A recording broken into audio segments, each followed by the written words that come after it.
was there. So was I. Hannah's heart raced. Who is the sixth man? The line went silent. Answer me. Finally, the voice said. You shouldn't be asking that question. Why?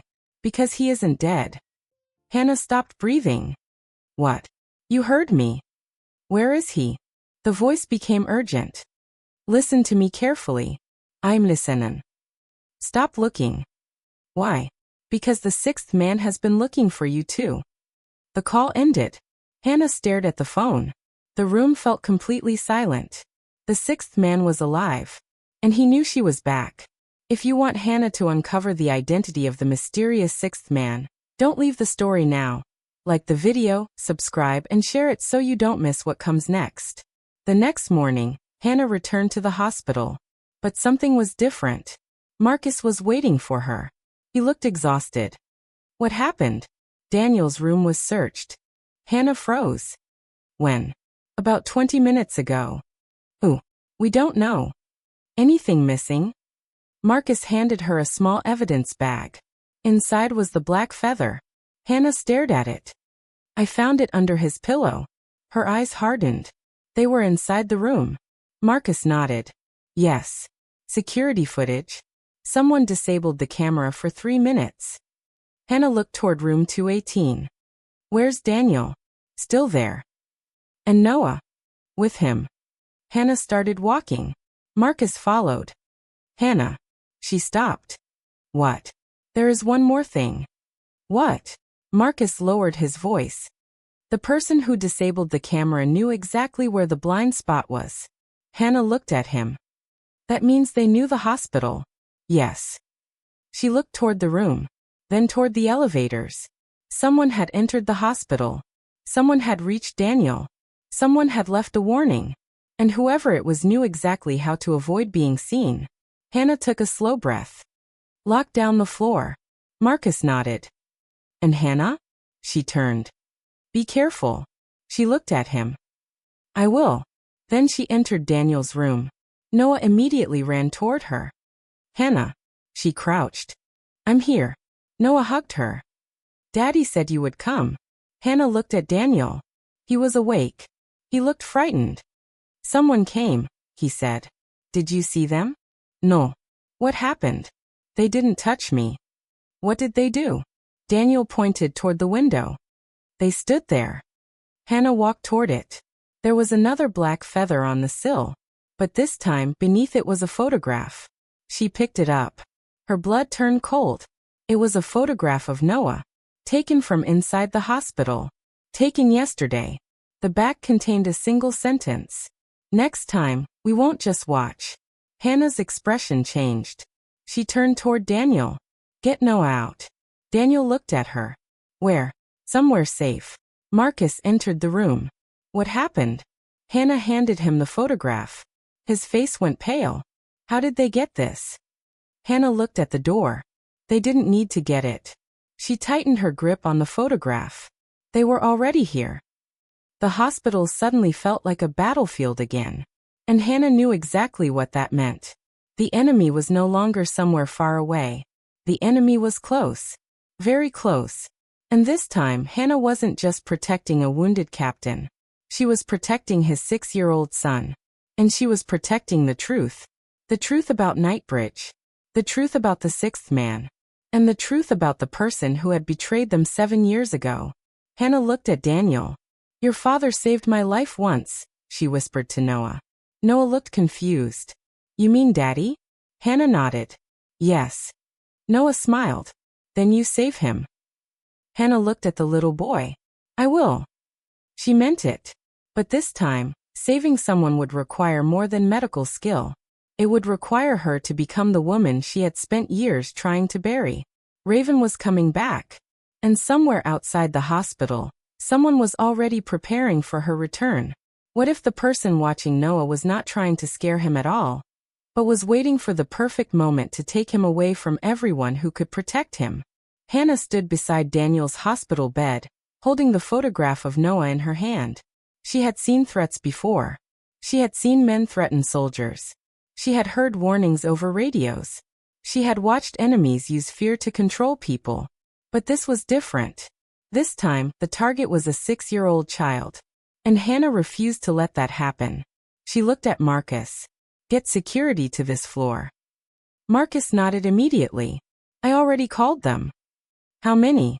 2 officers are on the way. Not enough. Marcus looked at her. What do you want? 4. 4. 2 at the elevators. 1 at the stairwell. 1 outside the room. Marcus didn't argue. He picked up his phone. Hannah looked at Daniel. Can you move? Daniel nodded. Slowly. Good. Where are we going? Somewhere they won't expect. Noah looked up. Where? Hannah crouched beside him. Somewhere boring. The boy frowned. Boring. Very boring. Noah smiled for the first time that morning. I don't like boring. That's why it will work. Daniel looked at Hannah. You have a plan. I have the beginning of one. If this story has you wondering how Hannah plans to protect Noah, take a second to like the video, subscribe to the channel, and share it with someone who loves stories where courage appears when everything seems hopeless. Hannah walked to the door. Before opening it, she stopped. She listened. Nothing. No footsteps. No voices. She opened the door. Marcus stood outside. Clear. Hannah nodded. They moved quickly. Daniel walked slowly with Marcus supporting him. Hannah stayed beside Noah. The boy held her hand tightly. They reached the service corridor. Unlike the main hallway, this part of the hospital was almost empty. Hannah pushed open a small door. Inside was an old storage room. Boxes covered the walls. A broken wheelchair stood in the corner. Noah looked around. This is boring. Hannah smiled. I told you. Daniel sat on a chair. Marcus closed the door. For a moment, everyone was quiet. Then Noah asked, why are we hiding? Hannah looked at him. Because sometimes being safe means staying somewhere nobody expects. Are the bad people coming? Hannah paused. I don't know. Noah looked worried again. Daniel reached for him. Come here. Noah sat beside his father. Daniel kissed his forehead. Everything will be okay. Noah looked at Hannah. Promise. Hannah nodded. Promise. But she knew promises were dangerous. Especially when the enemy was unknown. She pulled out her phone. There was one number she had not called in years. She stared at it. Then pressed the button. The call rang once. Twice. 3 times. Finally someone answered. Who is this? Hannah didn't speak. The voice on the other end became sharper. Hello. It's me. Silence. Then the voice changed. Raven. Hannah closed her eyes. Don't call me that. You called me. I need information. You disappeared. I had reasons. So did I. Hannah looked at Marcus. He was watching her. Do you know anything about Daniel Hayes? The voice became quiet. What happened? Someone is threatening his son. Then you need to leave. Where? Anywhere. Hannah shook her head. I'm not running. The voice sighed. You always say that before you do something reckless. I need to know about the 6th man. Silence. Hannah's grip tightened around the phone. Tell me. You shouldn't have opened that door. What door? The past. Hannah's expression hardened. Who is he? I don't know his real name. Then what do you know? He was called Mercer. Hannah's heart stopped. She looked at Marcus. The man in the hospital office. The man who had questioned her. Mercer. The same name. Are you sure? Yes. Was he part of our unit? No. Then why was he there? I don't know. You know something. I know he had access. To what? Everything. Hannah's voice became quiet. Command. Files. Communications. Extraction orders. Hannah closed her eyes. Then he could have changed the mission. He could have done more than that. What? The voice hesitated. He could have changed who lived. The call ended. Hannah lowered the phone. Marcus stepped closer. What did they say? Mercer. Marcus stared. The man from the meeting? Yes. You think he's involved? I don't think. Hannah looked at him. I know. Marcus shook his head. The back doors were closed. She opened one. Empty. Then she noticed something on the floor. A black feather. Hannah stepped back. They knew. Daniel looked at her. They knew we'd come here. Hannah nodded. Which means someone inside the hospital is giving them information. Marcus looked stunned. Someone is helping them? Yes. Who? I don't know. Hannah looked at the building. But we'll find out. Daniel shook his head. Not if we stay here. Hannah turned. What do you mean? They want us moving. Why? Because moving makes us predictable. Hannah thought about it. He was right. The threat wasn't simply trying to find them. It was controlling where they went. Making them react. Making them run from one location to another. Hannah looked at Marcus. We don't leave. Marcus stared at her. What? We go back. Daniel nodded. Exactly. Marcus looked confused. Back where? Room 218. Hannah turned toward the hospital. Because that's where they expect us to run away from. They returned. Slowly. Carefully. Hannah used a different route. When they reached the main floor, the hallway looked normal again. Too normal. She entered room 218. Nobody was there. Noah looked around. Daddy's room.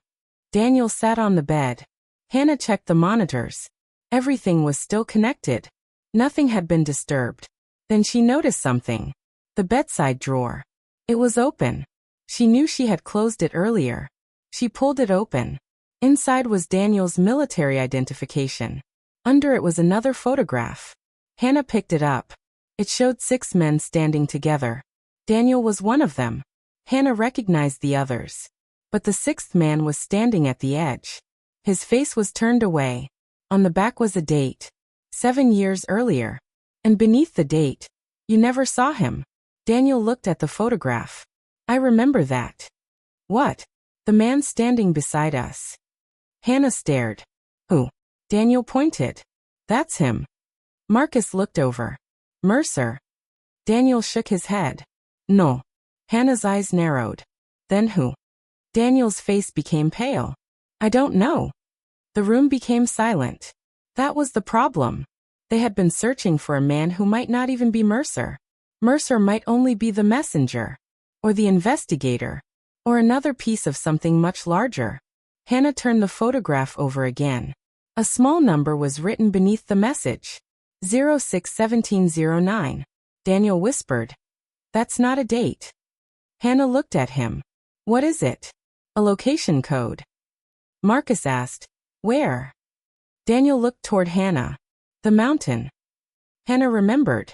16 miles east of the extraction point. Daniel nodded. That's where the 6th man disappeared. Hannah folded the photograph. We're going there. Marcus stared. You're not serious. Yes. You're talking about returning to a classified military site connected to a 7-year-old betrayal. Yes. Why? Because someone wants us to. Daniel looked at her. Exactly. Hannah nodded.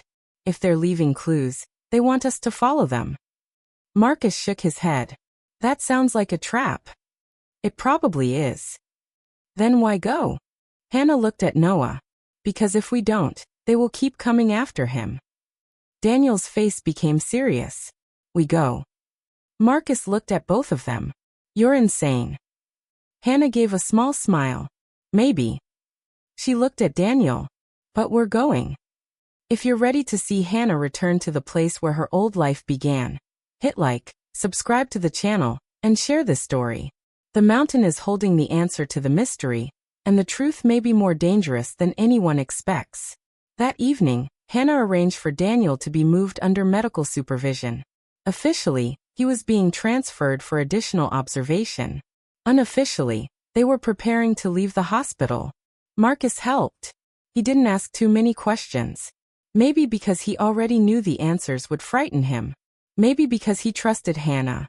Or maybe because he had finally realized that the people hunting them were not going to stop.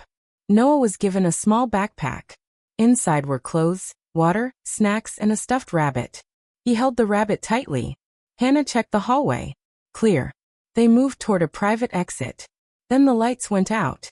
Everything became dark. Noah gasped. Daniel grabbed his hand. Hannah immediately whispered, "Nobody move." A sound came from the hallway. Footsteps. Slow. Calm. Someone was walking toward them. Hannah reached inside her jacket. She had no weapon. She didn't need one. Not yet. The emergency lights came on. A man stood at the end of the hallway. Gray hair. Dark jacket. Mr. Mercer. He smiled. "Hannah." She stepped in front of Noah. "Stay away from the boy." Mercer stopped. "I don't want the boy." "Then why photograph him?" "To make you understand." "Understand what?" "That you're not the only one who remembers." Daniel stepped forward. Mercer looked at him. "Captain Hayes." Daniel's eyes narrowed. "Your voice." Mercer smiled. "You remember." "I remember enough." Mercer looked at Hannah. "You should have stayed gone." Hannah took one step forward. "Why?" "Because some stories are better left unfinished." Hannah's voice became cold. "You made sure ours wasn't." Mercer looked at Daniel. "Did she tell you what happened after the extraction?" Daniel shook his head. Mercer smiled. "Of course she didn't." Hannah stared at him. "What happened?" Mercer didn't answer. He simply turned. Then he walked away. Hannah wanted to follow, but Daniel stopped her. "No." "Why?" "Because that's what he wants." Hannah watched Mercer disappear. Daniel was right. Again. The enemy wasn't simply attacking. They were guiding. Every clue. Every threat. Every photograph. Every message. Everything was pushing Hannah toward the mountain. And she had a feeling that when she returned there, she would finally discover why she had been forced to disappear 7 years ago. But she also knew something else. Whatever was waiting there had survived for 7 years. And it was not going to surrender easily. Hannah looked at Noah. The boy was holding his rabbit. "Are you scared?" He nodded. "Yes." Hannah crouched. "So am I." Noah looked surprised. "You are?" "Sometimes." "But you're brave." Hannah smiled. "Being brave doesn't mean you're never scared." "Then what does it mean?" "It means you keep going anyway." Noah thought about that. Then he nodded. "Okay." Hannah stood. She looked at Daniel. "Let's go." The hospital doors opened. Cold night air entered. They stepped outside. None of them noticed the small camera mounted above the entrance. A red light blinked. Someone was watching. Someone heard Hannah say, "Let's go." And somewhere far away, a phone rang. A voice answered. "They're leaving." A second voice replied, "Good. Should we stop them?" "No." A pause. "Let them reach the mountain." "Why?" The voice became quiet. "Because that's where Raven belongs." The call ended. And Hannah had no idea that the people waiting at the mountain were not preparing to kill her. They were preparing to show her the truth. The truth about the sixth man. The truth about Daniel's mission. And the truth about why someone had spent 7 years making sure Hannah Cole never became Raven again. What if the person you thought you were protecting was actually the person who had been searching for you for years? Daniel's words stayed inside Maya's mind long after the room became quiet. He had said that he knew her voice. He had remembered the old call sign. And now Maya understood that the past she had buried was no longer buried at all. Before we continue, if this story has already pulled you into Maya and Lucas's world, take a moment to like this video, subscribe to the channel, and share it with someone who loves stories where hidden courage finally comes to light. Your support helps us bring more emotional stories like this one. Maya stood beside Daniel's hospital bed, staring at his face. He was asleep again. His breathing had finally become steady. The machines were quiet. The nurses around the room had gone back to their stations. But Maya couldn't move. She felt as if she had stepped backward through time. 7 years disappeared in a single second. She could almost hear the old radio in her ear. Static. Wind. Gunfire. A distant voice calling for extraction. And then her own voice answering. Calm. Controlled. Steady. The voice Daniel remembered. The voice belonged to the woman everyone at this hospital knew as Maya Carter.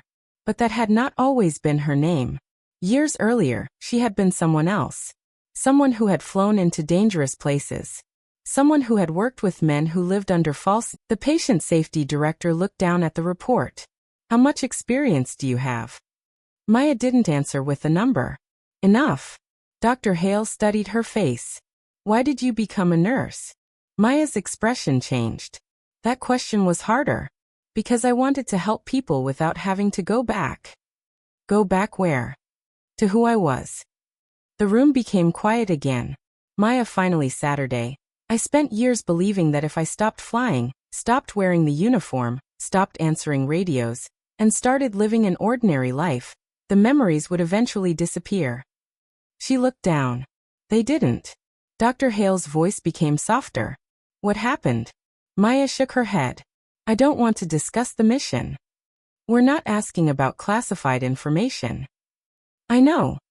Then what are you afraid of? Maya looked at him. The part of me that still remembers. Dr. Hale didn't respond. For the first time, he seemed to understand that her secrecy wasn't about arrogance. It wasn't about hiding talent. It was about survival.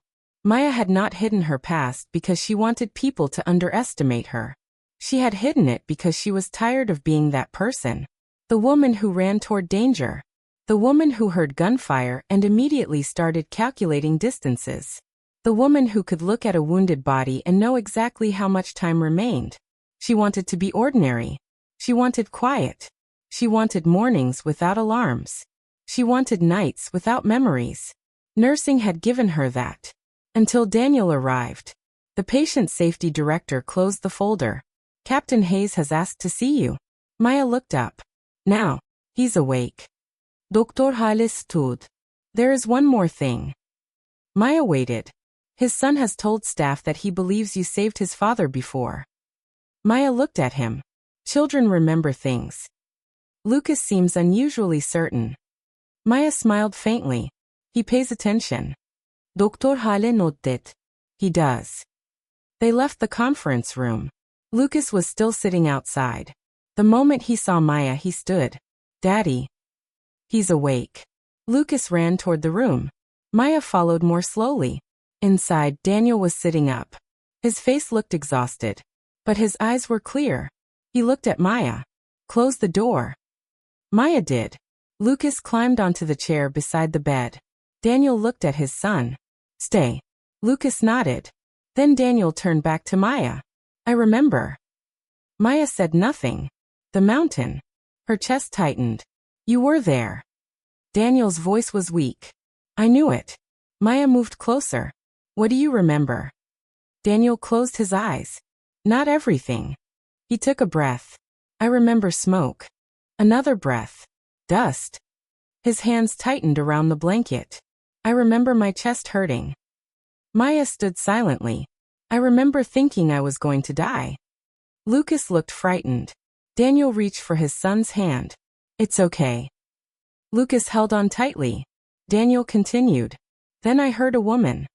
Maya's eyes lowered. She kept telling me to breathe. Maya whispered. You were losing consciousness. Daniel looked at her. How do you know? Because I was there. His eyes widened. For several seconds, neither spoke. Lucas looked between them. You really saved Daddy. Maya nodded. Yes. Daniel looked at her, as if he were seeing the missing piece of his life. I searched for you. Maya's heart stopped for a moment. What? After the mission. He swallowed. I wanted to know who you were. Maya looked away. You couldn't. I know. Why? They told us the rescue team was classified. Daniel laughed softly, but there was no humor in it. I asked questions anyway. Maya almost smiled. That sounds like you. You remember me? Yes. You knew my name? No. Then how? Maya looked at him. I didn't. Daniel frowned. Then how did you know what to call me? Maya remembered. That night, she had heard someone call him by his first name, Ethan. But now he was Daniel. The difference confused her. Then she understood. He had changed his name too. Perhaps both of them had been hiding. Daniel looked at her. My name wasn't always Daniel. Maya stared.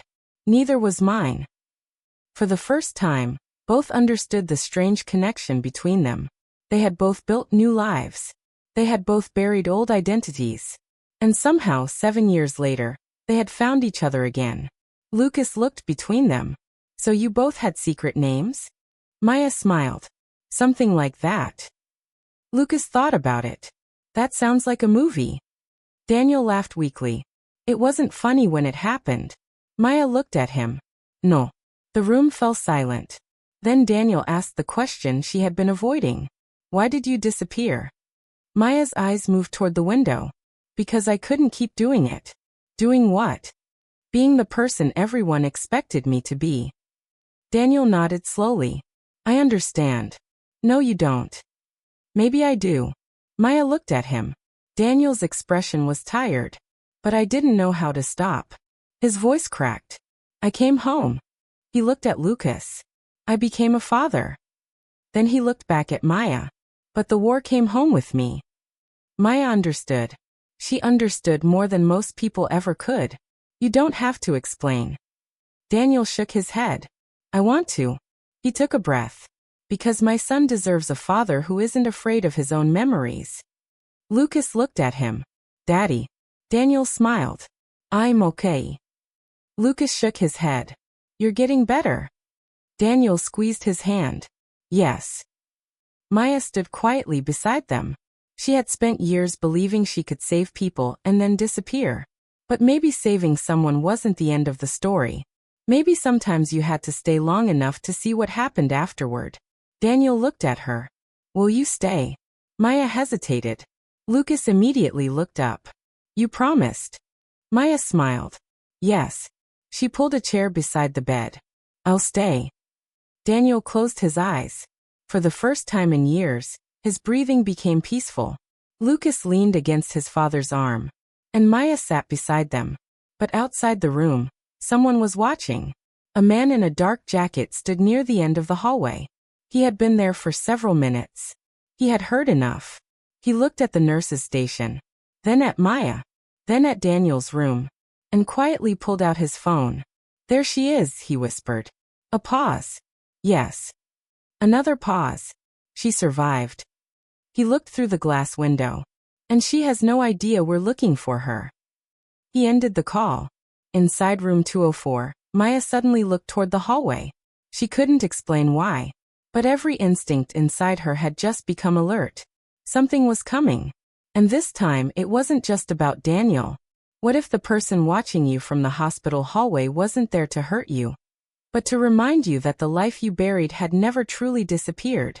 Maya remained beside Daniel's bed, but every instinct inside her had suddenly become alert. She had spent years learning to recognize danger before it became visible. A strange movement in a crowd. A person standing where they had no reason to stand. A silence that appeared at exactly the wrong moment. This feeling was familiar. And she didn't like it. Before we continue, if you're enjoying Maya's journey, show her some support in your own way. Give this video a like, subscribe for more original emotional stories, and share it with a friend who enjoys stories about courage, secrets, and unexpected heroes. Maya looked through the glass panel in the door. The hallway was empty. The man was gone. She stepped closer. Nothing. Only the soft movement of hospital staff, and the distant sound of a cart rolling across the floor. Daniel noticed her expression. What is it? Nothing. He didn't believe her. You looked like you recognized someone. I didn't. Lucas looked up. Was it a bad person? Maya turned toward him. No. She paused. At least I don't know yet. Daniel watched her carefully. You're still doing it. Doing what? Pretending you're not worried. Maya smiled slightly. You're supposed to be resting. I've spent enough years being told to rest. And you ignored all of them. Daniel gave a weak laugh. Probably. Lucas climbed down from the chair. I want water. Maya nodded. I'll get it. I can go. No. Daniel looked at her. Why not? Because you're 6. Lucas frowned. I know. And 6-year-olds shouldn't be walking around a hospital at 2 in the morning. He sighed dramatically. Fine. Maya smiled. She walked toward the door. Before she stepped outside, Daniel called her. Maya. She stopped. Yes. Be careful. The words were simple, but they carried something much heavier. She shook her head. I left before that. Daniel's voice became quieter. Maybe the woman you left behind didn't. Maya looked away. The thought frightened her. Because it was possible. Her official service history had been cleanly divided. But there had been missions after her formal flying career. Support missions. Remote operations. Unlisted assignments. Things she had never spoken about. Daniel looked at her. You weren't just a pilot. No. What were you? Maya remained silent. Daniel waited. Finally she said, I was someone people called when things went wrong. He nodded slowly. That sounds right. It's not something I'm proud of. Why? Because sometimes being the person who saves everyone means you have to live with the ones you couldn't save. Daniel looked down. I understand. They sat in silence. Then Lucas moved in his sleep. Daddy. Daniel immediately softened. I'm here. Lucas opened his eyes. Is Maya still here? Yes. The boy smiled. Good. He went back to sleep. Daniel looked at Maya. He trusts you. I know. He didn't trust anyone else. I noticed. He has been scared for months. Maya looked at Lucas. Why? Daniel's expression became painful. Because he remembers too much. Of what? Me. Maya waited. He's seen my nightmares. Daniel looked ashamed. He has seen me wake up screaming. Seen me unable to recognize him. Seen me check doors 3 or 4 times before sleeping. Maya looked toward Lucas. He became your guard. Daniel nodded. He shouldn't have had to. No. I thought if I kept telling him I was fine, he would believe me. Maya looked at him. Children believe what they see, not what they're told. Daniel smiled sadly. That's why he believed you. Maya didn't answer. Daniel reached for her hand.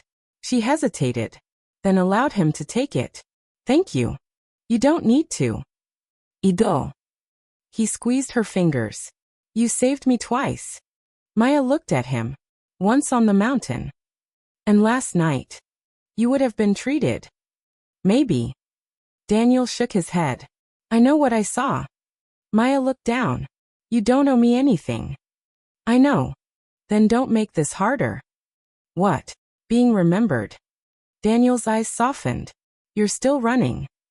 Maya looked away. I stopped running years ago. No. He shook his head. You changed direction. She looked at him. There's a difference. Maya couldn't answer. Because he was right. She had not stopped running. She had simply found a quieter road. The next morning, things changed quickly. The hospital administration arrived before sunrise. A formal investigation was opened.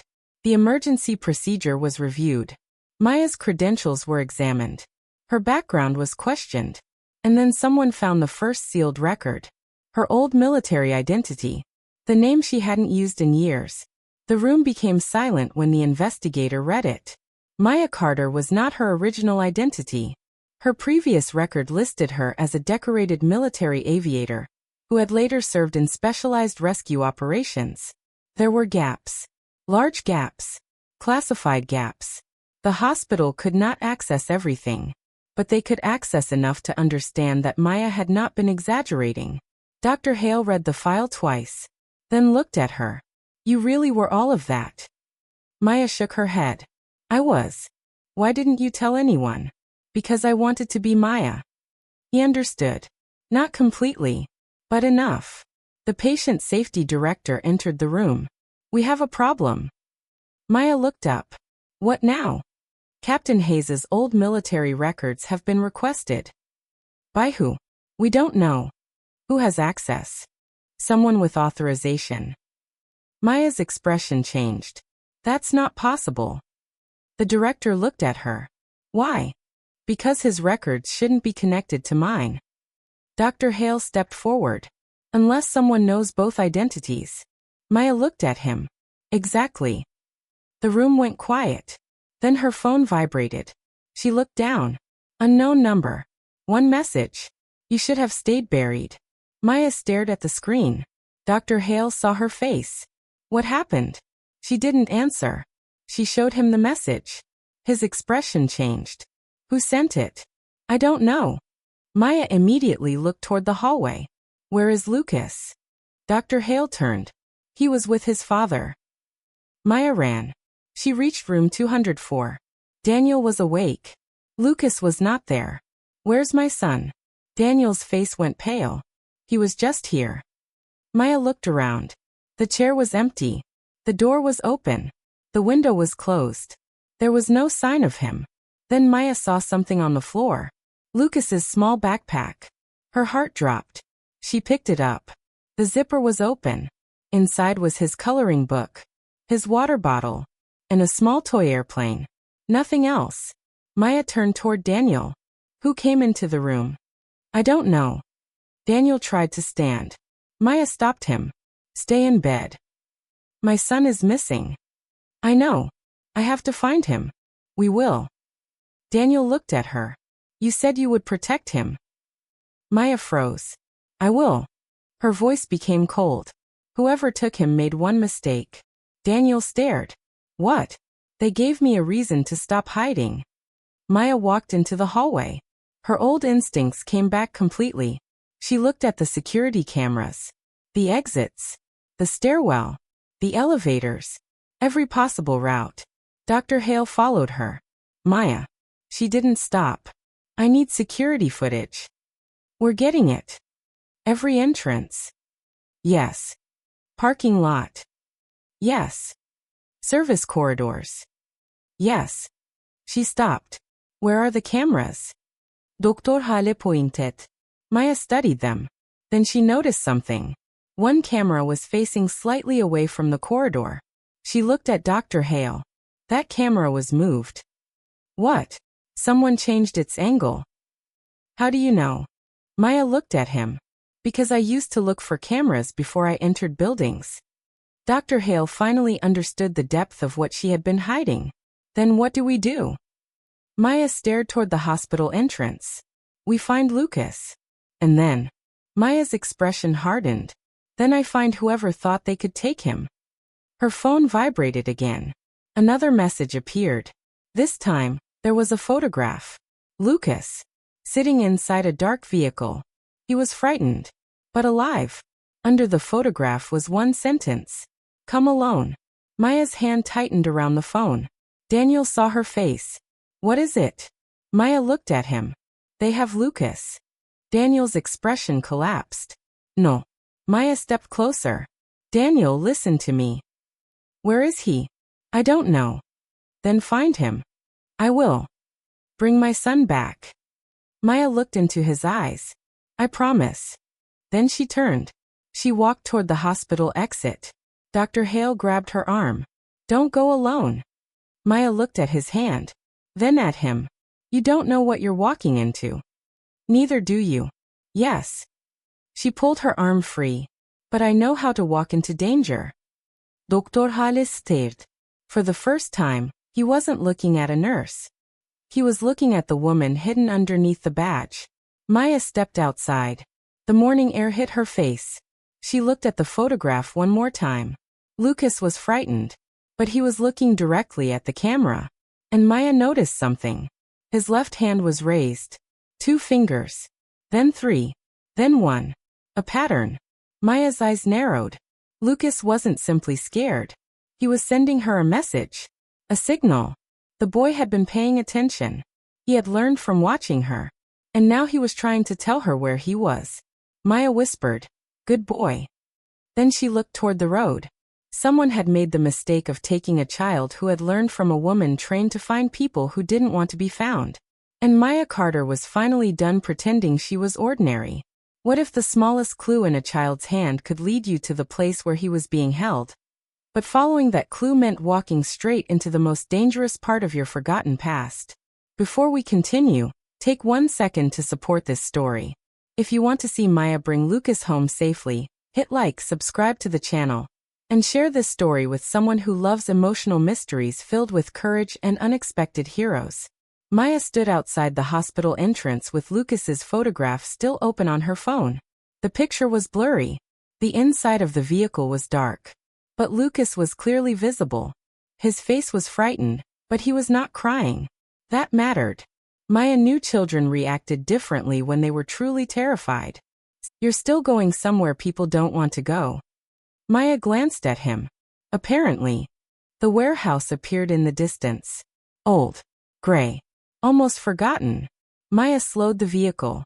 The gates were closed. No visible guards. No movement. Too quiet. Doktor hale notijet. Doesn't look occupied. That doesn't mean it isn't. Maya parked several streets away. They walked the rest of the distance. Maya studied the building. 3 floors. 2 side entrances. 1 basement. Lucas's signal matched. Her heartbeat increased. He's here, she whispered. How do you know? The signal. Dr. Hale looked confused. You understood what his fingers meant? Not exactly. She looked at the building. But I understand why he used them. They approached the side entrance.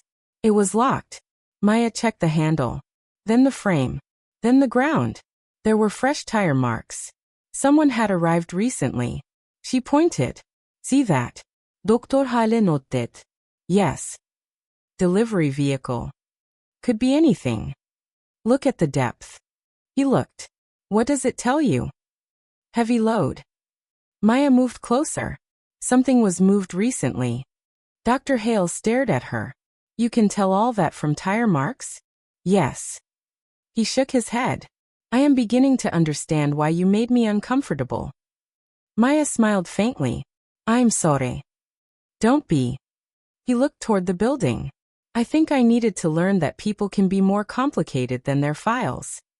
Maya opened the door. It wasn't locked. She immediately stopped. Dr. Hale almost walked into her. What? It was supposed to be locked. He looked at the door. Maybe they left it open. Maya shook her head. Maybe they wanted us to come inside. The hallway beyond was dark.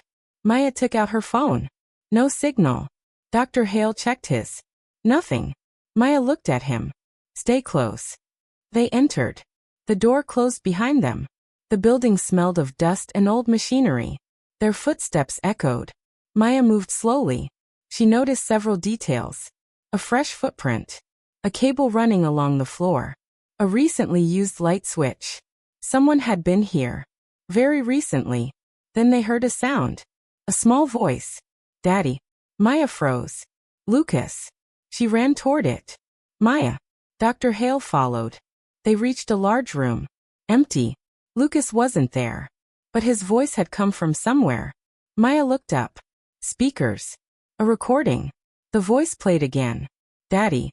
Maya's expression changed. It isn't him. What? It's a recording. Dr. Hale looked at her. How can you tell? His breathing. What? Lucas breathes through his nose when he's frightened. Doktor hale staved. Maya listened. The recording played again. She heard it. The sound was wrong. Someone had copied Lucas's voice. They wanted her to think he was there. Maya walked deeper into the building. Then she saw something on the wall. A symbol. The same symbol she had seen on the button. Her old unit's mark. Her breathing stopped. This wasn't random. Dr. Hale looked at the symbol. What is it? A warning. To whom? To me. Maya stepped closer. Under the symbol was a message written in black paint. You should have come back sooner. Dr. Hale looked at her. What does that mean? Maya didn't answer. A door slammed somewhere above them. Both looked up. Footsteps. Someone was running. Maya moved toward the stairs. Dr. Hale grabbed her arm. Wait. She stopped. Listen. They heard another sound. A child crying. This time it wasn't a recording. It was real. Lucas. Maya ran upstairs. Dr. Hale followed. They reached the 2nd floor. The crying stopped. Maya looked down the hallway. Doors on both sides. One was slightly open. She moved toward it. Inside was a chair. A blanket. A bottle of water. And Lucas's backpack. But no Lucas. Maya's stomach tightened. He was here. Doktor hale notet. Recently. Maya touched the chair. Still warm. Then she noticed a small drawing on the floor. A child's drawing. 3 buildings. 1 road. A large black circle. Maya picked it up. Lucas had drawn it. Dr. Hale looked at the paper. Does it mean anything? Maya studied it. Yes. What? He's trying to tell us where they took him. She turned the drawing over. On the back were 3 numbers. Again. Maya looked toward the hallway. He's moving. How do you know? Because he knew we'd come here. Dr. Hale looked confused. He knew. Maya nodded. He left us another signal. Suddenly, a door at the end of the hallway opened. A man stepped out. Dark jacket. Medium height. The same person Maya had seen at the hospital. He looked at her. Then smiled. Hello, Wraith. Maya's face became completely still. Dr. Hale whispered. You know him? No. The man laughed. You don't remember me. Maya stared. Who are you? The man took 1 step forward. Someone who remembers everything you tried to forget. He pulled out his phone. A video began playing. Lucas appeared on the screen. He was sitting in a chair. He looked frightened, but alive. Maya's voice became cold. Where is he? The man smiled. You still have the same voice. Where is the boy? Safe. I want proof. You're looking at it. Maya took a step forward. The man raised a hand. Not yet. What do you want? You. Maya's eyes narrowed. Why? Because you disappeared. I left. You abandoned people. Maya's jaw tightened. I saved everyone I could. Not everyone. The man's smile disappeared. You know that. Maya went silent. He had found the one wound she never allowed anyone to touch. You left us with the consequences. I left because I had no choice. You always had a choice. No.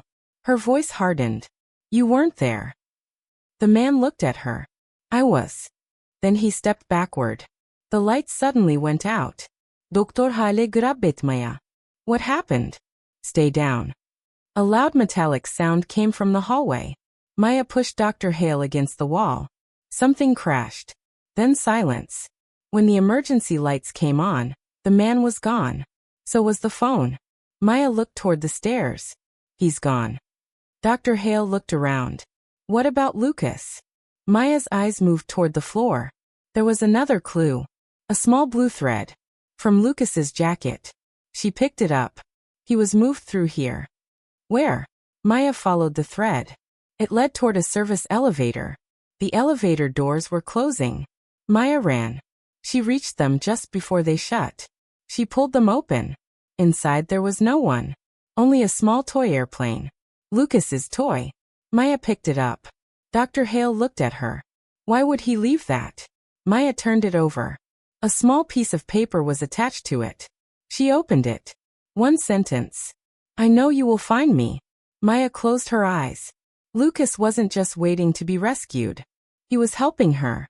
And whoever had taken him had underestimated one thing. They thought they were using the boy to control Maya. They didn't realize the boy was already helping Maya control the situation. Maya looked at Dr. Hale. We need to get back to the hospital. Why?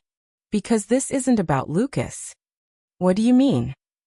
They wanted me here. Why? Maya looked at the old symbol. Because they wanted me to remember. She held up the toy airplane. And now I do. Her voice became quiet. I know who took him. Doktor Hale stared.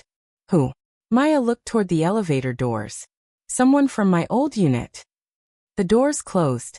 And somewhere beneath the hospital, a phone began to ring. No one answered. But the person calling already knew Maya was coming. What if the person behind everything was someone Maya had trusted years ago?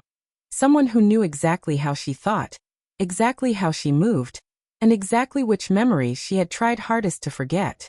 Before we continue, if you're still following Maya's journey, don't forget to like this video, subscribe for more emotional stories, and share it with someone who enjoys stories where every small clue eventually reveals a much bigger truth. Maya stood inside the old service elevator, holding Lucas's tiny toy airplane in her hand. The elevator descended slowly. Doktor Hale stod beside her. Neither spoke. The words Maya had just said remained between them. Someone from her old unit had taken Lucas. Someone who knew her. Someone who knew the old name. Someone who knew the call sign. And someone who knew exactly how to make her come looking. The elevator stopped. The doors opened. Maya stepped into a dark Marcus's voice returned. He trusts you. Let him go. Not yet. What do you want? You already have me. No. Marcus's voice became colder. I want the truth. Maya looked at the screen. What truth? About what happened that night. Maya went still. Dr. Hale looked at her. What night? Maya didn't answer. Marcus continued. The mountain. Maya's eyes closed. You know what happened. I know what you told yourself happened. That isn't the same thing. Exactly. The screen flickered. Lucas disappeared. Maya's breathing changed. Marcus. No answer. She turned toward Dr. Hale. He wants me to remember. Remember what? The mission. What happened? Maya stared at the steel door. Someone didn't make it out. Doktor Hale Vaitet. You said you saved everyone. I said I saved everyone I could. What aren't you telling me? Maya looked at him. The official report said 6 people were extracted. And there were 7. Dr. Hale's face changed. 7. Yes. 1 person was left behind. Who? I don't know. That's impossible. It happened. Maya looked down. I was told the 7th person had been killed before extraction. Doktor Hale Fronet. But Marcus says otherwise. Yes. So he was alive. Maybe. Maya's voice became quieter. Or Marcus wants me to believe he was. They heard footsteps. Maya immediately raised her hand. Stay behind me. Doktor Hale Notet. The steel door opened. A man stepped through. Older. Tired. A scar ran across his cheek. Maya recognized him. Marcus Vali. For a second, neither moved. Then Marcus smiled. You look different. So do you. I thought you'd forgotten me. I tried. Marcus looked at Dr. Hale. Who is he? Someone who came to help. You never needed help before. I do now. Marcus nodded. Because of the boy. Maya stepped forward. Where is Lucas? Marcus looked at her. Still asking the same question. Because you keep avoiding it. He's alive. That's not enough. It should be. No. Maya's voice became firm. You took a child. Marcus's expression changed. I needed you to listen. You could have called. You wouldn't have answered. You don't know that. Ido. Marcus took a step closer. You spent years hiding from everyone. Maya didn't respond. You changed your name. Silence. You became a nurse. Silence. You built a quiet life. Silence. And then you met Daniel. Maya's eyes narrowed. You planned this. No. Marcus shook his head. I didn't know Daniel would end up in your hospital. Maya didn't believe him. You're lying. I expected you to recognize the pattern. What pattern? Your life. Marcus looked at her. You always find the wounded. Maya's expression softened slightly. Because someone has to. That's why I knew you'd come. Doktor Hale interrupted. Where is the boy? Marcus looked at him. You really care about him. He's a child. Marcus nodded. Exactly. Maya stared. What does that mean? It means I never intended to hurt him. Then why take him? Because he was the only person you would risk everything for. Maya stepped closer. You could have chosen me. I did. Marcus looked at her. You chose the hospital instead. Maya's eyes narrowed. You're making no sense. Marcus reached into his jacket. Maya immediately prepared herself. He slowly removed a photograph. He handed it to her. Maya looked at it. Her face changed. The photograph showed the mountain operation. Smoke. Helicopters. A rescue team. And 7 people. Not 6. 7. 1 person was lying near a damaged vehicle. Alive. Maya stared at the image. I was told there were 6. Marcus nodded. There were 7. Who is that? You tell me. Maya looked closer. The face was partially covered, but the uniform was visible. A symbol. A unit patch. Something she recognized. Her hand began to shake. Doktor Hale Notijet. Who is it? Maya whispered. Daniel. Doktor Hale stared. What? That was Daniel. Marcus nodded. Now you understand. Maya looked at him. He was the 7th. Yes. But why was his identity hidden? Because the mission was compromised. By whom? Marcus said nothing. Maya stepped closer. By whom? He looked at her. Someone inside our own command. The words hit her harder than she expected. For 7 years, Maya had believed the mission had simply gone wrong. Bad intelligence. Bad weather. Enemy fire. A terrible chain of events. But Marcus was telling her something else. Someone had betrayed them. Someone had deliberately sent them into a trap. Maya looked at the photograph again. Daniel had survived. He had been the 7th person. And someone had spent years making sure nobody knew. Marcus spoke quietly. Daniel knew something. What? He saw the person who betrayed us. Maya looked at him. Then why doesn't he remember? Because his memory was damaged. From the injury? Partly. Maya stared. What do you mean? Marcus looked toward the door. Because someone wanted him to forget. Maya's stomach tightened. Who? Marcus didn't answer. Instead, he looked at her. You're closer than you think. Maya understood. Someone in the hospital. Marcus nodded.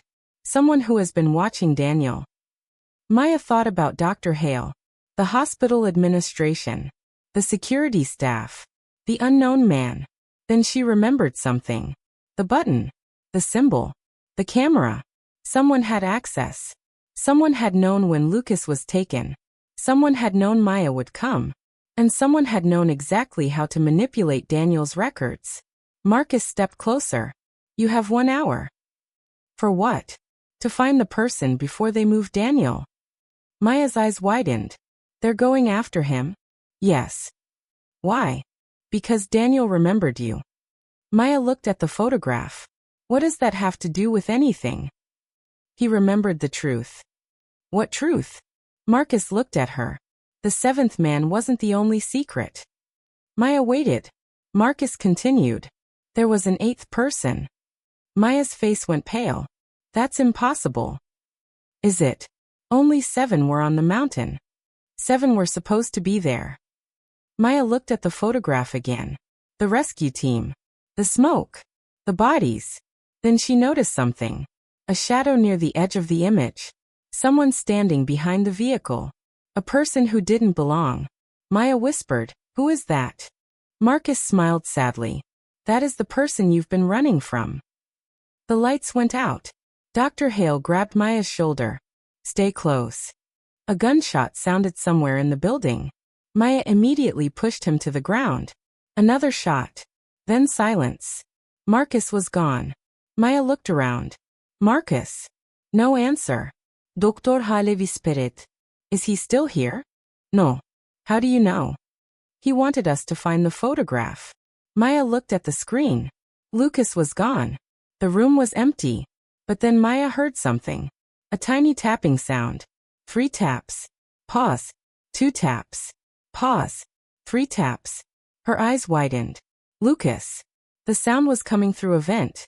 Maya rushed toward it. Lucas. A small voice answered. Maya. She smiled. I'm here.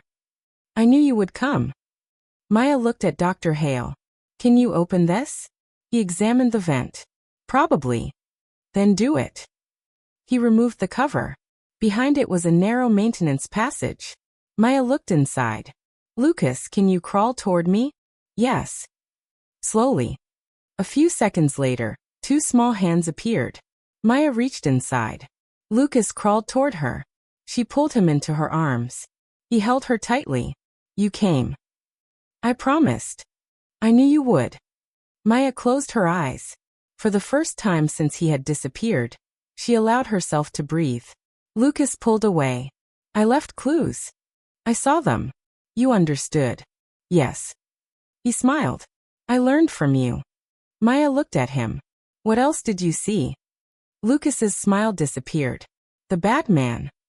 Marcus. Lucas shook his head. No. Maya's heart dropped. Who? The man from the hospital. What man?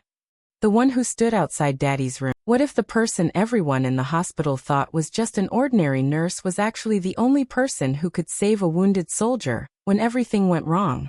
And what if the first person to discover her secret was not a doctor, not a military officer, but a 6-year-old boy who refused to stop watching? Nobody paid much attention to the little boy sitting beside room 218. That was exactly how he wanted it. His name was Noah Bennett, and he was 6 years old. For almost 5 days, Noah had been sleeping in a large chair beside his father's hospital bed.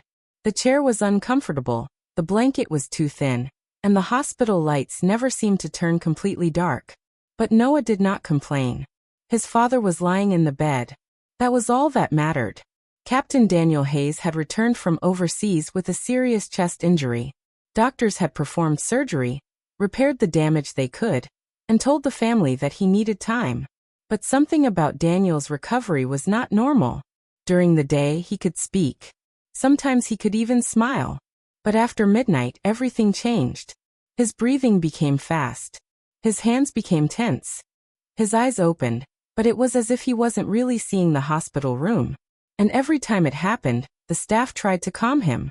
Medication helped for a while. Doctors gave instructions. Psychiatric specialists were called. But none of those things worked for very long. There was only one person who could bring him back. Her name was Hannah Cole. To everyone else, Hannah was simply a registered nurse. She wore plain blue scrubs, kept her brown hair tied behind her head, and never talked about herself. She arrived on time. She did her work. She helped patients. She went home. There was nothing about her that looked unusual. At least, that was what everyone believed. Noah knew better. One night, while Hannah was checking the monitor beside Daniel's bed, the little boy climbed down from his chair. He walked toward her. He looked around to make sure nobody was listening. Then he gently grabbed her sleeve. Hannah turned. "What's wrong, Noah?" The boy leaned closer. His voice became so quiet that she almost couldn't hear him. "Daddy gets hurt when you leave." Hannah's expression did not change, but something inside her became very still. "When do you mean?" "Every night." Noah looked toward his father. "He starts breathing bad after you go." Hannah glanced at Daniel. The captain was sleeping. For the moment. She crouched beside Noah. "Your dad is safe here." Noah shook his head. "No." He looked directly into her eyes. "He is safe when you're here." Hannah did not know what to say, so she gave him the answer that felt safest. "I'm not going anywhere, buddy." Noah watched her for another second. Then he nodded. "Okay." But he did not smile. He had already decided something. He trusted her. And he was going to make sure she stayed. If you're enjoying the story so far, don't just watch silently. Tap the like button, subscribe for the next part, and share this video with someone who enjoys emotional military and hospital stories. Across the room, Dr. Marcus Reed had been watching them. He was the attending physician responsible for Daniel Hayes. Marcus was intelligent, experienced, and extremely confident. He had trained at some of the best medical institutions in the country. His office walls were filled with certificates. His name was printed on research papers. People respected him. But Marcus had one weakness. He trusted credentials more than instincts. And Hannah's instincts bothered him. "Miss Cole." Hannah stood. "Yes, doctor?" "When you're finished talking to the patient's son, I need you at the station." "Of course." Marcus walked away. Hannah followed. But before she left the room, she looked back at Daniel. She noticed his fingers. They were moving. 3 small taps against the mattress. Then a pause. 2 taps. Another pause. Hannah stopped. For most people, it meant nothing. For Hannah, it meant everything. She had seen that signal before. Many years ago. In a place where signals like that could mean the difference between life and death. She quickly looked away. Not here. Not now. She had promised herself she was finished with that life. Marcus waited near the nurse's station. "Captain Hayes has been unstable for several nights." "I know." And strangely, His episodes seem to improve whenever you're in the room. Hannah said nothing. Marcus folded his arms. You understand why that's unusual? Sometimes patients respond well to familiar people. That's not what I'm talking about. His eyes narrowed. You don't just talk to him. Hannah remained calm. What do you think I'm doing? I don't know. He paused. That's the problem. Hannah looked at him. Maybe you should ask him. Marcus's jaw tightened. I have read your file. She already knew where this was going. You have an associate nursing degree, basic trauma certifications, no advanced behavioral training, no specialist critical care credentials. That's correct. And yet you somehow calm a highly trained military officer suffering from severe trauma, when several specialists haven't been able to. Maybe I'm good at my job. Marcus stared at her.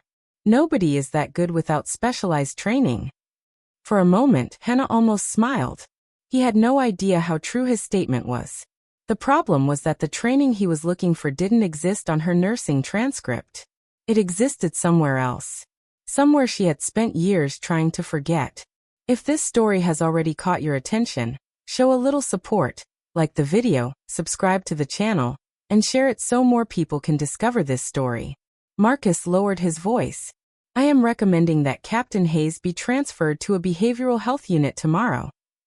Hannah's eyes hardened slightly. He isn't ready. That's not your decision. Moving him could make his condition worse. You seem very certain.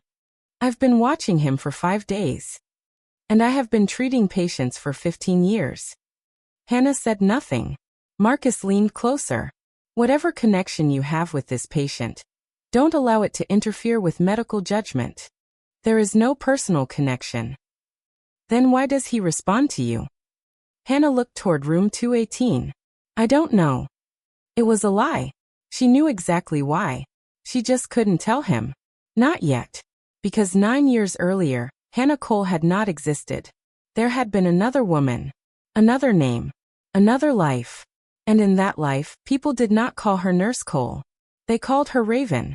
She had once served in a military aviation unit. She had flown missions most people would never hear about. She had worked around people who carried weapons, scars, secrets, and memories that followed them home. Then one mission changed everything. Her aircraft had suffered a catastrophic failure. The ejection had saved her life, but it had ended her flying career. Afterward, she spent years learning another kind of survival. She trained with rescue teams. She worked alongside combat medical personnel.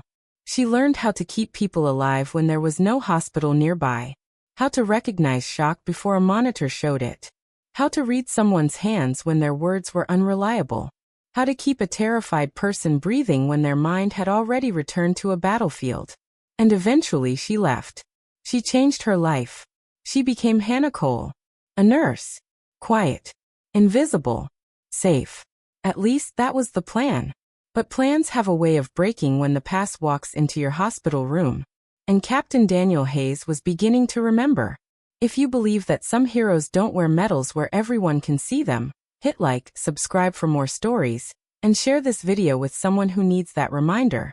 The following morning, Marcus announced the transfer. He did it during rounds. Loudly. Captain Hayes will be transferred to behavioral health this afternoon. Hannah was standing at the medication station. She turned. He's 5 days post-surgery. I know. His surgical site is still vulnerable. I know. His environment is one of the few things currently keeping him stable. Marcus looked at her. That is exactly why I'm concerned. Hannah put down the chart. Concerned about what? You. The nurses around them became quiet. Marcus continued. You have become his primary emotional anchor. That's not appropriate. I am his nurse. Exactly. He picked up the transfer paperwork. And nurses follow treatment plans. They don't replace them. Hannah stared at the paper. She wanted to argue. She wanted to tell him that he was wrong. But she also knew that the more she spoke, the more questions he would ask. So she simply said, I'll document my concerns. Marcus nodded. Please do. He walked away. Hannah watched him leave. Then she noticed Noah. The boy was sitting in the recliner. He had heard everything. He was holding a coloring book. But he wasn't coloring. He looked worried. Hannah walked toward him. "They're going to move Daddy," Noah said. "Nothing has happened yet." "They're going to. We'll see." "You said," the voice on the other side of the chaos. Her own voice. 7 years earlier. She had told a wounded operator to keep breathing. She had counted for him. For seconds in. Hold. For seconds out. She had never seen his face. She had never known his name. Now she was looking directly at him. And he was looking back. If you want to know the secret behind Hannah's past, stay with this story. Like the video, subscribe, and share it because the truth about the mountain mission is only beginning to come out. Daniel's eyes slowly closed again. Marcus stood beside the bed. He looked at Hannah differently now. Not with suspicion. Not with arrogance. With questions. "Who are you?" Hannah removed her gloves. "I told you. You're a nurse." "Yes." Marcus shook his head. "No." He looked at the equipment. Then at Daniel. "That's not all you are." Hannah said nothing. Marcus lowered his voice. "What kind of training do you have?" Hannah looked toward Noah. The boy was still watching. Then she looked at Daniel. Finally, she looked at Marcus. "The kind I wasn't planning to talk about." Marcus waited. Hannah knew the moment had arrived. The life she had built was beginning to crack. And this time, she wasn't sure she wanted to repair it. Because sometimes the past doesn't return to destroy you. Sometimes it returns because someone still needs the person you used to be. Hannah walked out of room 218. But before the door closed, Noah called after her. "Hannah." She turned. The boy smiled through tired eyes. "I knew you could save him." Hannah smiled back. And for the first time in many years, she realized something. The little boy had never been afraid of her secret. He had simply been waiting for everyone else to see what he already knew. The quiet nurse was not ordinary. She had never been ordinary. She had only been hiding. And now the hiding was over. Why did Captain Daniel Hayes recognize the voice of a nurse he had never met before? And why did that same voice seem connected to the worst night of his life 7 years earlier? Hannah Cole stood outside room 218, staring at the closed door while the sound of the hospital continued around her. A cart rolled past. Someone laughed quietly at the far end of the corridor. A monitor beeped behind another curtain. Everything sounded normal. But Hannah knew that nothing was normal anymore. Daniel had remembered the mountain. He had remembered the voice. And worse than that, he had recognized her. Hannah slowly looked down at her hands. They were steady. They always were when someone needed her. But beneath the calm surface, memories were moving faster than she could stop them. 7 years ago, she had stood on a rocky slope with smoke covering the sky. She had been younger. She had worn a flight suit instead of blue hospital scrubs.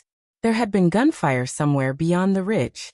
A helicopter had been waiting for clearance. And a wounded soldier had been losing blood beneath her hands. She had never known his name. She had only known that he had to stay alive. Now she knew his name. Daniel Hayes. And he was lying in the hospital behind that door. If this story is keeping you curious, take a moment to like the video, subscribe to the channel, and share it with someone who enjoys stories where the past suddenly returns when you least expect it. Hannah. She turned. Marcus Reed was standing several feet away. His face was serious. "Can we talk?" Hannah looked toward room 218. "He's stable." "I know." "Then I'll finish my rounds." Marcus stepped closer. "That isn't what I want to talk about." Hannah already knew. He had questions. Too many questions. "Doctor, I don't think this is the right time." "I agree." He paused. "Which is why I'm not asking as his attending." Hannah looked at him. "I'm asking because I watched you save his life." She didn't answer. Marcus lowered his voice. "You knew exactly what was happening before I did. I recognized the symptoms." "You didn't just recognize them." He looked toward the room. "You moved like you'd been there before." Hannah's expression remained neutral. "I've worked trauma." "Not like that." She looked away. Marcus continued. "I've watched surgeons panic during emergencies." He gave a quiet, almost embarrassed laugh. "I've panicked myself." Hannah finally looked at him. But you didn't. Because there wasn't time. That's exactly what I'm talking about. Marcus folded his arms. You didn't hesitate. Hannah had no response. Because hesitation was something she had trained out of herself years ago. On the battlefield, hesitation could kill the person beside you. In a hospital, hesitation could still kill someone. The difference was that here, people expected you to explain every move. On the mountain, nobody cared about explanations.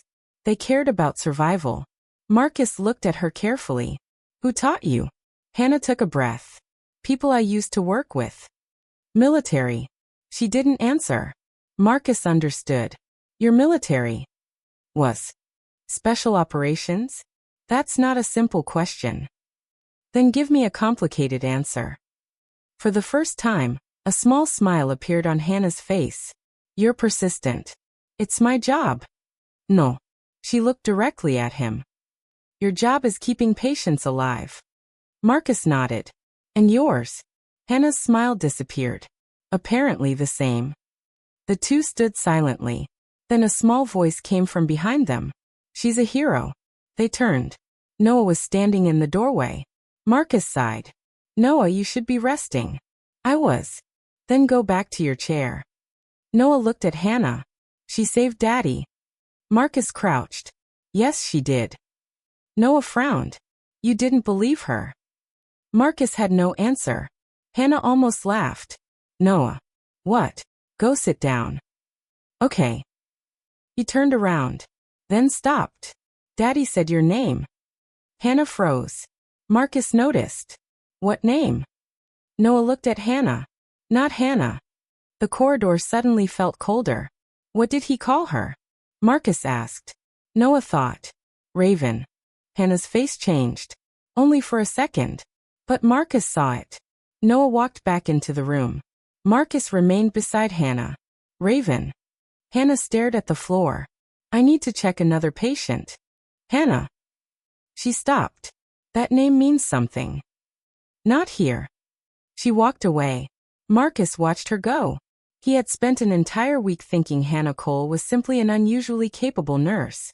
Now he was beginning to wonder whether she had been hiding an entire life. And he was not the only person asking questions.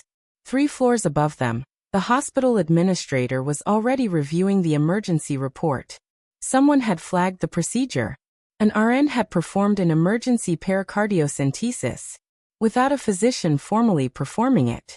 Without a documented order. Without the usual preparation. The patient had survived. But survival did not erase protocol. It only made the questions more complicated.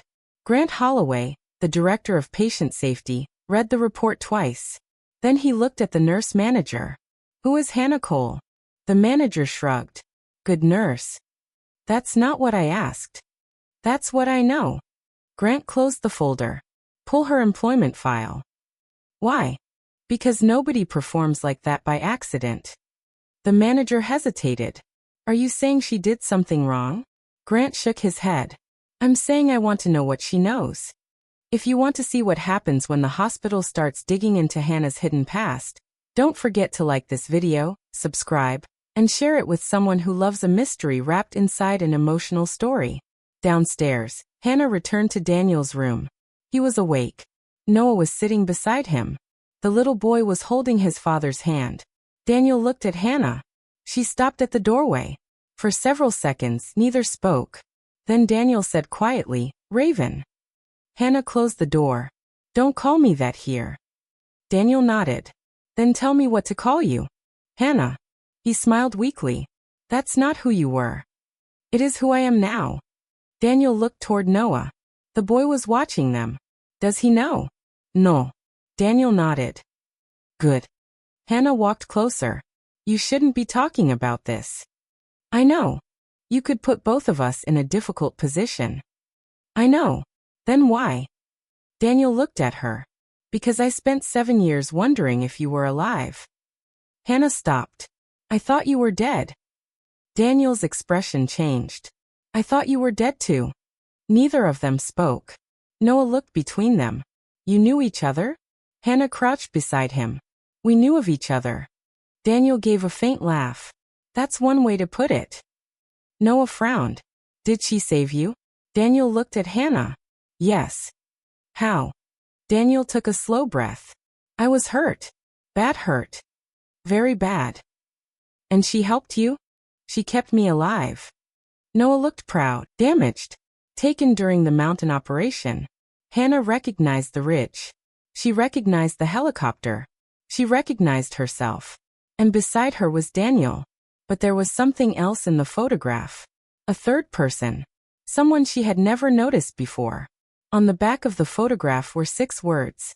You should have stayed gone, Raven. Hannah read the sentence twice.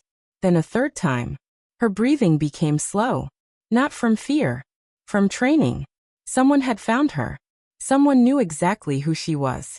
And someone was warning her to stop asking questions. If you think Hannah should uncover the truth instead of running from it, support the story. Like the video, subscribe to the channel, and share it with someone who enjoys suspenseful stories with hidden secrets. She folded the photograph. Placed it back inside the envelope. Then she looked at her reflection in the locker mirror. For 3 years she had worked hard to become invisible. Now she understood something. Invisible was not the same as safe.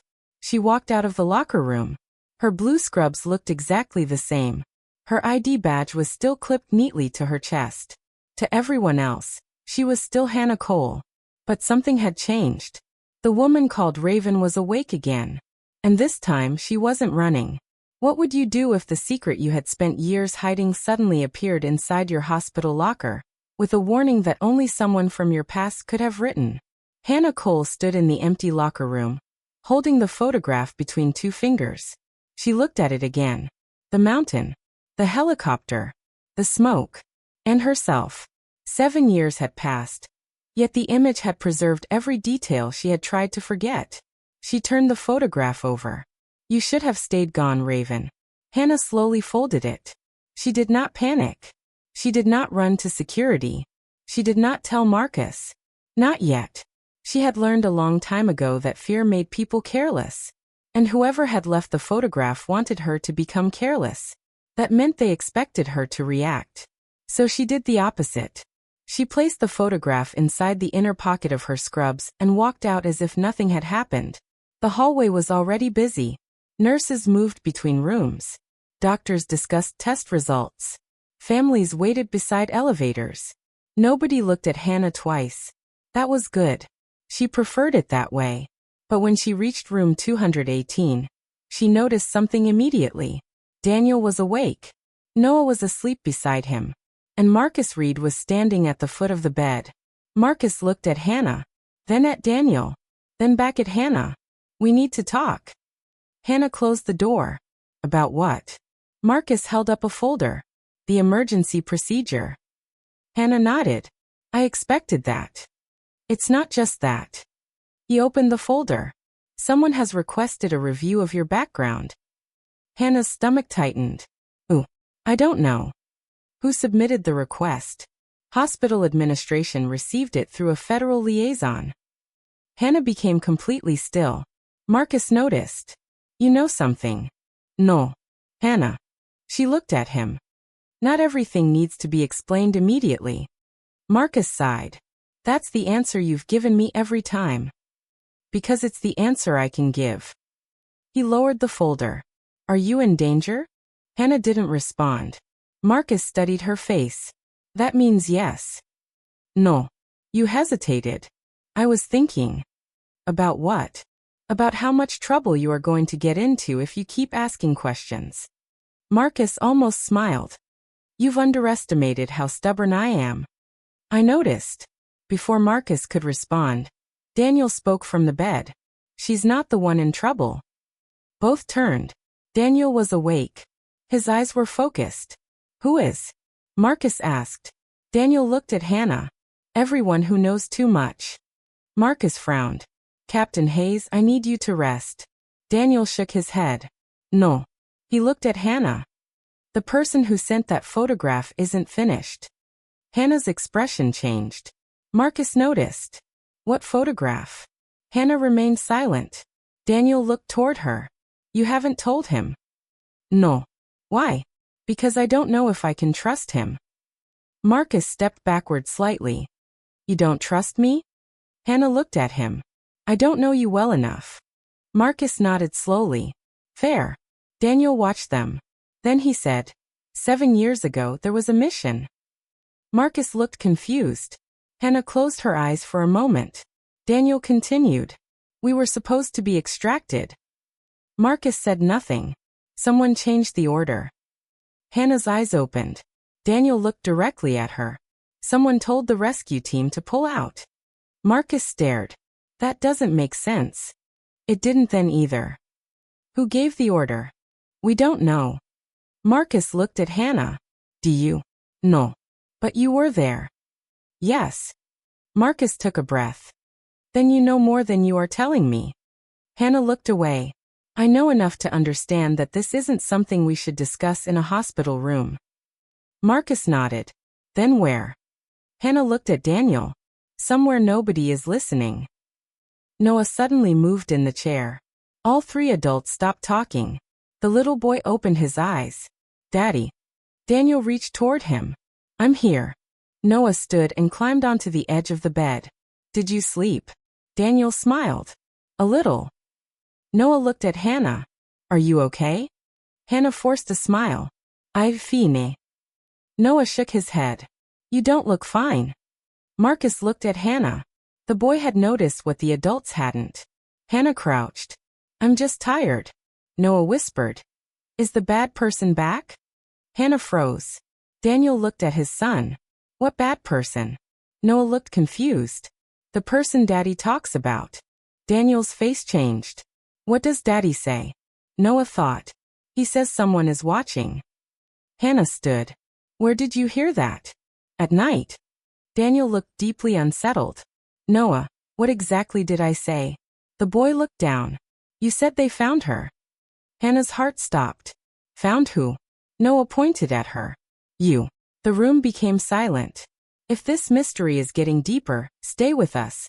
Tap like, subscribe to the channel, and share this story because Noah may know more about Daniel's nightmares than anyone realizes. Marcus looked at Hannah. How much has he heard? I don't know. Daniel shook his head. I didn't mean for him to hear. Hannah moved toward Noah. Buddy, what else did your dad say? Noah frowned. Something about a bird. A bird? Raven. Hannah's heart sank. Daniel closed his eyes. Noah continued. Daddy said the raven was coming back. Hannah looked at Daniel. He whispered. I don't remember saying that. You probably didn't. But he heard it. Yes. Daniel looked frightened. Not for himself. For his son. We need to move him somewhere safe. Marcus shook his head. Safe from what? Daniel looked at him. I don't know. That answer frightened Marcus more than anything else. Because a trained military officer could usually identify a threat. Daniel couldn't. He only knew that one existed. Hannah walked toward the window. Outside, the parking lot was visible. Cars. Trees. Visitors. Staff. Nothing unusual. Then she noticed a black sedan parked near the far entrance. It had been there earlier. She remembered it. She had seen it when she arrived. Now she saw something else. The driver's seat was occupied. A man was watching the hospital. Hannah stepped away from the window. Marcus noticed. What? Nothing. She reached into her pocket. Her fingers touched the photograph. She understood. The warning wasn't about the past. It was about now. Someone was watching Daniel. And possibly Noah. She turned toward Marcus. Can you do something for me? What? Keep Noah inside this hospital. Marcus looked confused. Why? Just do it. You can't give me no explanation and expect me to. Please. The word stopped him. Hannah almost never said please. Marcus nodded. Okay. Daniel watched her. You saw someone. Hannah didn't answer. I know that look. She looked at him. Don't. You saw someone. Maybe. Who? I don't know. Daniel stared at her. Then he said quietly, Raven. Hannah shook her head. I'm Hanana. No. He smiled faintly. You can call yourself whatever you want. But when danger comes, you're Raven. She looked at him. And she knew he was right. The nurse disappeared for a moment. The woman who had survived combat stepped forward. Not because she wanted to. Because she had to. She went to the nurse's station and checked the visitor log. The black sedan was not the only thing bothering her. The missing man, the photograph, the warning. Everything pointed toward one conclusion. Someone inside their own operation had betrayed them. And 7 years later, that person had found them again. Hannah looked at Daniel. Do you remember his face? Daniel closed his eyes. Not clearly. His name? No. Anything. Daniel opened his eyes. His voice. Hannah's heart sank. What did he sound like? Daniel whispered. Like someone I trusted. Hannah looked at Marcus. Marcus understood the meaning. The enemy might not have been outside the team. It might have been someone inside.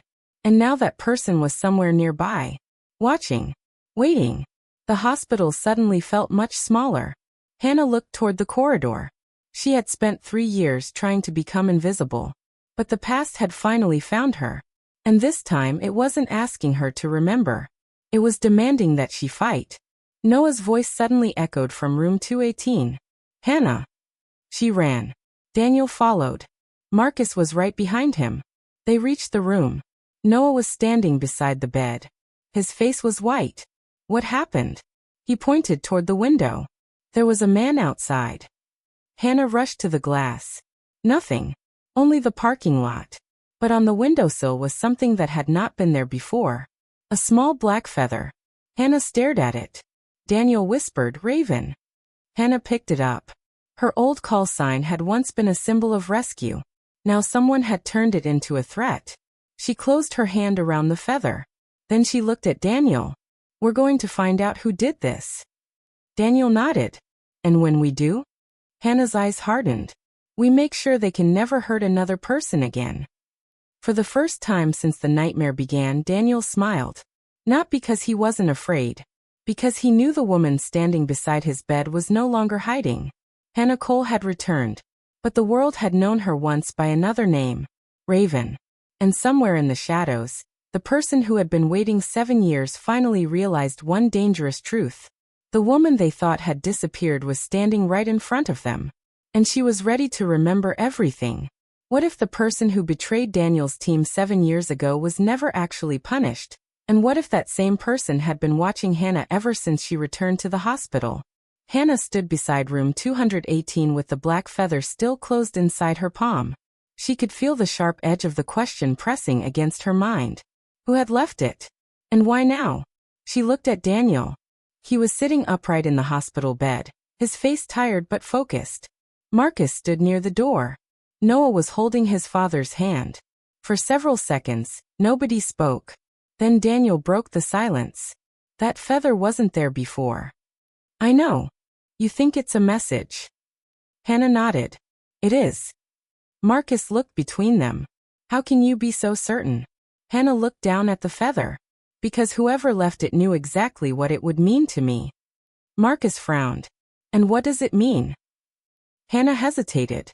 It means they know who I used to be. Marcus's expression became serious. Then we need to contact security. No. Why not?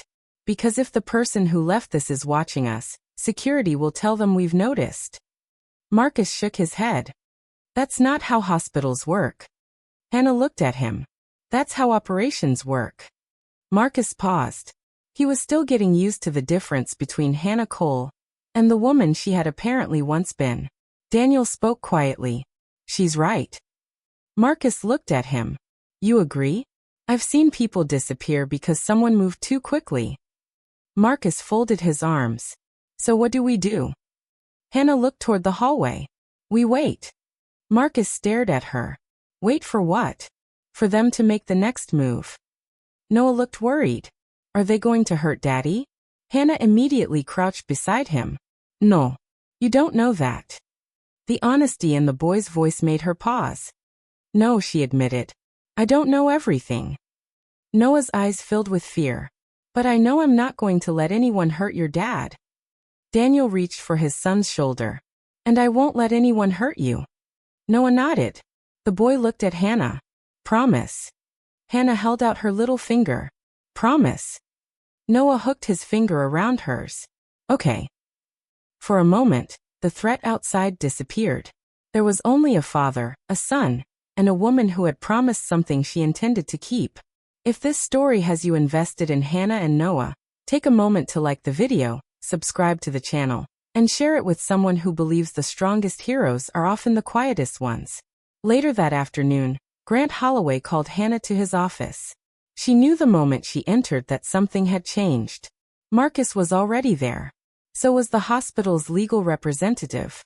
And sitting at the end of the table was a man Hannah had never seen before. He wore a dark suit. No hospital badge. No identificación. He stood when she entered. Hannah Cole. She didn't shake his hand. Who are you? The man smiled. Call me Mr. Mercer. That's not a name. It's enough for today. Hannah remained standing.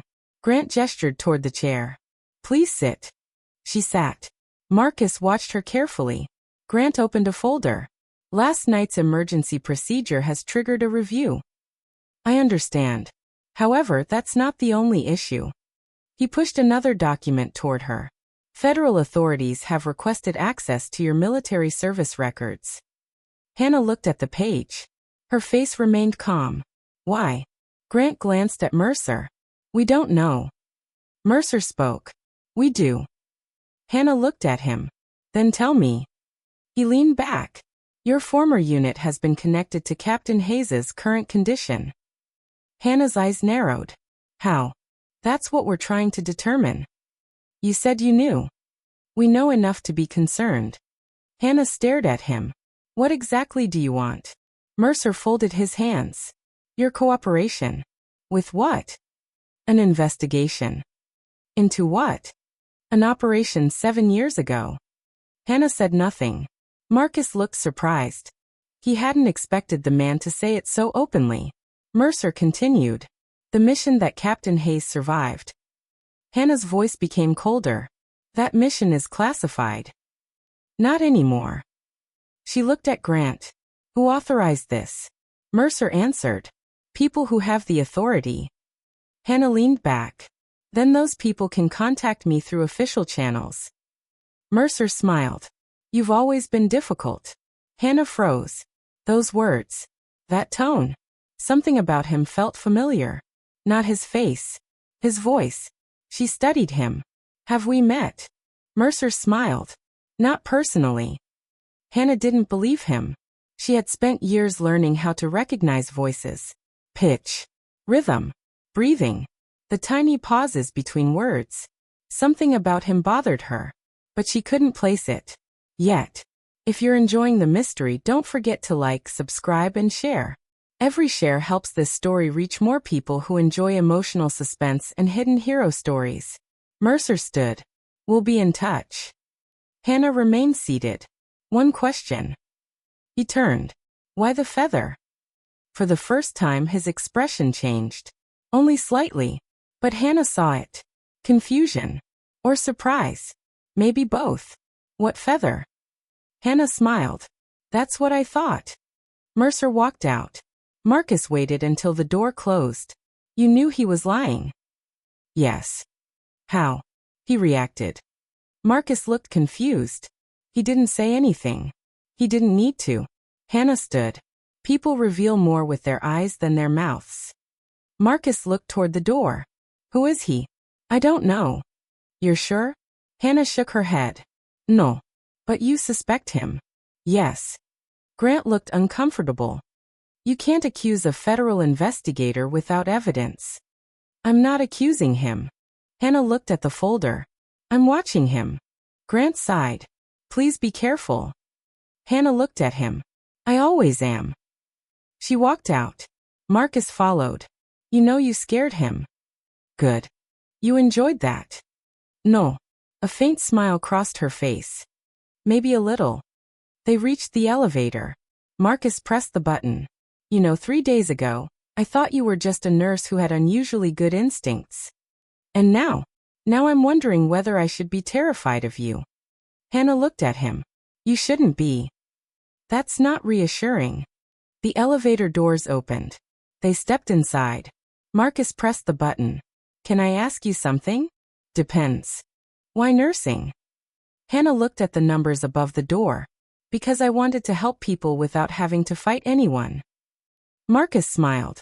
That hasn't exactly worked out.